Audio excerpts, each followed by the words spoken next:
Praise the lord. ప్రభునామమునకు స్తోత్రములు కలుగును గాక. ఈరోజు పాఠ్యాంశము ప్రకటన గ్రంథము 2వ అధ్యాయంలో నుండి ధ్యానించుకుందాము. నేను నీకు జీవ కిరీటమిచ్చెదను. ఆమేన్. ప్రభు అయిన క్రీస్తు వారు వాగ్దానము చేసి ఉన్న దేవుడు, మాట తప్పనివాడు. ఇవి కడవరి దినములు, చివరి దినములు కనుక అటు జీవ కిరీటమును మనము పొందుకోవాలని ప్రభు పేరిట మనవి చేయుచున్నాను. కాబట్టి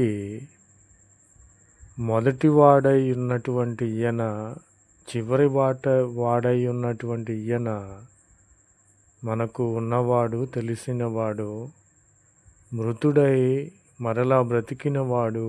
ఈ విధముగా చెప్పుచున్నాడు ఈయన ప్రభు అయిన క్రీస్తు వారు. నీ శ్రమను, నీకొచ్చిన శ్రమలు, వ్యాధులు, బాధలు, నీ యొక్క ఆర్థిక దరిద్రత నేను తెలుసుకొని ఉన్నాను. అయినను నీవు ధనవంతుడవే. ఈ లోక సంబంధముగా నీవు దరిద్రుడనైనను శ్రమలు అనుభవించినను నా దృష్టిలో నీవు ధనవంతుడవే. నీవు ఆత్మ ఫలములు ఫలించిన వాడవే కనుక నీవు ధనవంతుడవు. తాము యూదులమని చెప్పుకొనుచున్నారు, దేవుని ఎరిగిన వారమని, దేవుని పోలిన వారమని, ప్రార్థించిన వారమని, స్వస్థత వరములు కలిగిన వారమని చెప్పుకొనుచున్నారు. కానీ వారు యూదులు కాక, అంటే దేవుని సంబంధులు కాక, సాతానుము సమాజపు వలన, వారి వలన నీకు కలుగు దూషణ నేను ఎరిగి ఉన్నాను. సైతాను నిన్ను దూషించి ఉన్నది, అవమానించి ఉన్నది నేను తెలుసుకొని ఉన్నానని ప్రభు అయిన క్రీస్తు వారు సెలవిచ్చుచున్నారు. ప్రభునామమునకు స్తోత్రములు కలుగునుగాక. ఆమేన్. సాతాను సంబంధులు, లోక సంబంధులు నిన్ను శ్రమ పెట్టి ఉన్నారు, భయపెట్టి ఉన్నారు, దూషించి ఉన్నారు, నేను తెలుసుకొని ఉన్నాను. అయినను నీవు పొందబోవు శ్రమలకు నీవేమాత్రము కూడా భయపడవద్దు. ఇదిగో మీరు శోధింపబడునట్లు అపవాది మీలో కొందరిని చెరలో వేయించబోచున్నాడు కనుక మీరేమాత్రము భయపడవద్దు. 10 దినములు మాత్రమే మీకు శ్రమ కలుగుతుంది కనుక మరణము వరకు నమ్మకముగా ఉండుము. నేను నీకు జీవ కిరీటం ఇచ్చేదనని ప్రభు అయిన క్రీస్తు వారు వాగ్దానము చేసి ఉన్నారు. వాగ్దానము చేసిన దేవుడు నమ్మదగినవాడు, నమ్మకస్తుడు, మన వెన్నంటే ఉన్నవాడు, మొదటివాడు, చివరివాడు, మృతుడై మరలా బ్రతికినవాడు.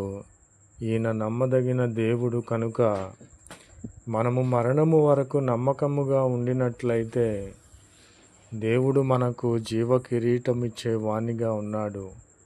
నా ప్రియమైన సహోదరి సహోదరులారా, ఈ శ్రమలు వద్దు, ఈ దరిద్రత వద్దు అని నీవు అనుకొని ఎడల నీవు నరకానికి పాత్రుడవే. ఈ శ్రమలు 10 రోజులు మాత్రమే. తరువాత మనము మరణము వరకు నమ్మకముగా ఉన్నాము కనుక మనకు జీవ కిరీటం ఇచ్చే వాణిగా ఉన్నాడు. జీవ కిరీటమును మనము పొందుకొనిన ఎడల దేవునితో యుగములు సజీవులమై పరిపాలించే దేవునికి మనము కుమారులము, కుమార్తెలమై ఉన్నామని ప్రభు పేరిట తెలియపరచుచున్నాను. ప్రభు నామమునకు స్తోత్రములు కలుగునుగాక. ఆమేన్. जय यीशु मसीह की। आज दिन की प्रभु पवित्र वचन प्रकाशित वाक्य 2 अध्याय में है। मैं तुझे जीवन का मुकुट दूंगा।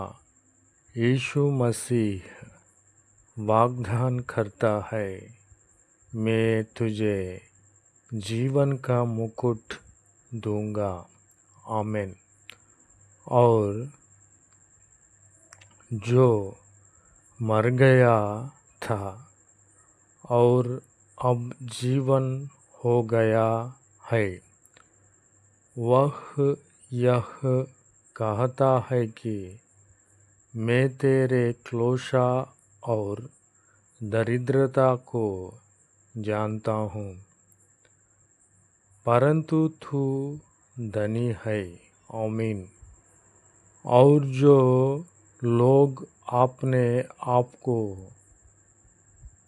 यहूदी करते हैं और है नहीं, पर शैतान की सभा है, उनकी निंदा को भी जानता हूँ। जो दुख तुझको जलने होगे, उससे मत